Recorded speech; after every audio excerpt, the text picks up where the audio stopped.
Wonderful people, viewers and subscribers, you're welcome back again. This is still BVI Channel 1 where we tell you undiluted truth. Nigerians, are you among those who believe that insecurity in Nigeria will be resolved by this government? Now, listen to this, watch this video and understand why nobody should expect otherwise the security challenges in Nigeria to get better. I'll be right back. And I just they do meeting, they do committee meeting, then carry us to Gumi side and we do meeting. He said we could meet Ahmed, I forgot the name.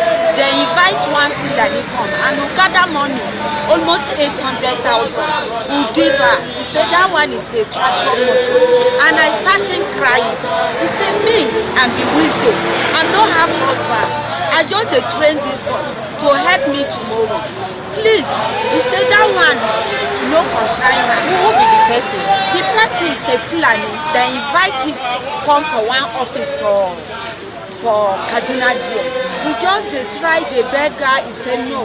He said until you pay so amount. He said we don't have much. He said almost 500 million.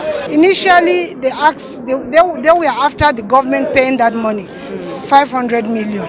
So anytime they call, like me in particular, they kept calling me, Madam, Kijeki Magana the government, that I should go and talk to the government so that they will go and pay that money.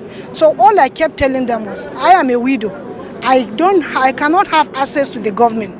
Maybe if my husband were to be alive, maybe you know somebody who will help him to talk to the government. But I am a widow. I cannot have access to the government. So when they kept calling me for almost 2 weeks, I kept telling them the same thing. So at the end, they started calling that, okay, how much have you people gathered? I said, how much? Who are the people you are talking about? They said, the parents. I said, no. We are poor people. Most of us are widows, and even those that have their husbands and those that even have their wives, they cannot. They are petty. They are peasants. So they don't have any money to contribute. So he said, oh, you people, if government does not pay, I said, all we are trying to do is to see if the government can assist us. Okay, are you saying that if the government does not pay, you people will allow you leave your children? Okay, we have already killed one. That was what he told. We have already killed one. I say it's not that we don't want to pay. If we can afford, what is money compared to lives? It's only that we cannot afford, that is why. So after some time again, they started calling. Oh yeah, madam, come and pay for your child. We don't even want group negotiation. Each parent should come and pay for his child. And that was how they kept calling us individually. They will give you a child to call you. Some of them will be talking and crying. Mommy, daddy, come and pay now, come and pay. And that was how it has been. Whoa, can you hear that? No, did you hear it clearly? Gumi,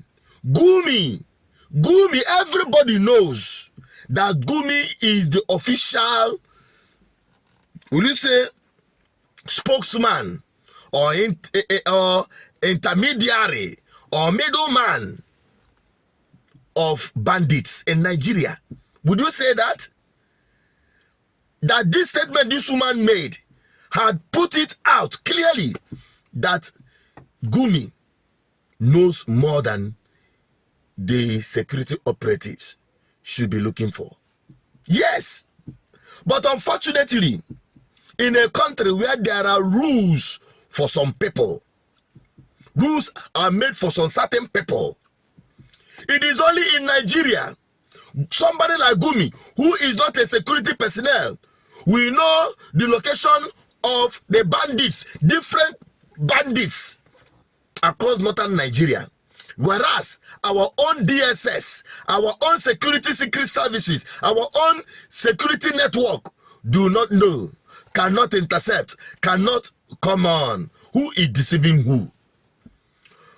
Nigerians should call the federal government to arrest Gumi if they could keep Nnamdi Kanu in detention. If they could, deny Nnamdi Kanu bail, Tell me why Gumi, somebody like Gumi, should be working freely and sometimes even being invited by national TVs, granting interviews, living like a celebrity. Of course, he's untouchable because Nigerian government have proven so. Don't expect anything better because they know who are, you know, the real insecurity in Nigeria. They know those who are behind it. They even know their sponsors. But you know, they don't have the political will because insecurity had become a big enterprise in Nigeria. They are cashing out in billions. That is what corruption does to a country.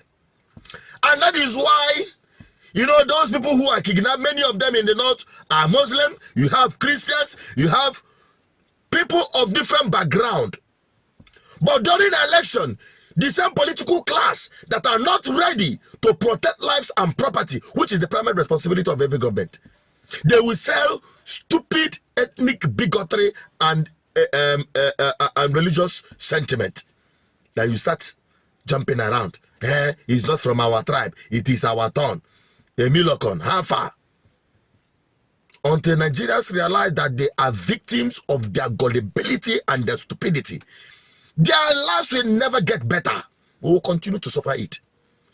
And those who have made themselves instruments for these politicians to recycle themselves in power, they will be having greater share of this madness in government.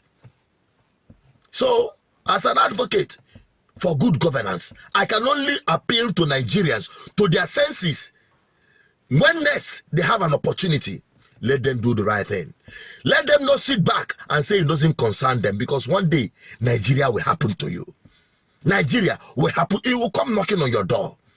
It will not spare you, no matter your level or your class in Nigeria. Nigeria will happen to you in one way or the other. Well, maybe on my subsequent video, I'm going to address that. Okay? So, is your take on it? What's your take on this? Share this video and demand that Gumi should be arrested. Nigerians should be demanding that if they truly want insecurity to subside. If Nigerian government truly is fighting insecurity in Nigeria, Gumi must be arrested. If you believe in this message, share it, escalate it, let it go viral. I'm Asuchinot Peters, the advocate for good governance. Subscribe for more. Bye-bye for now.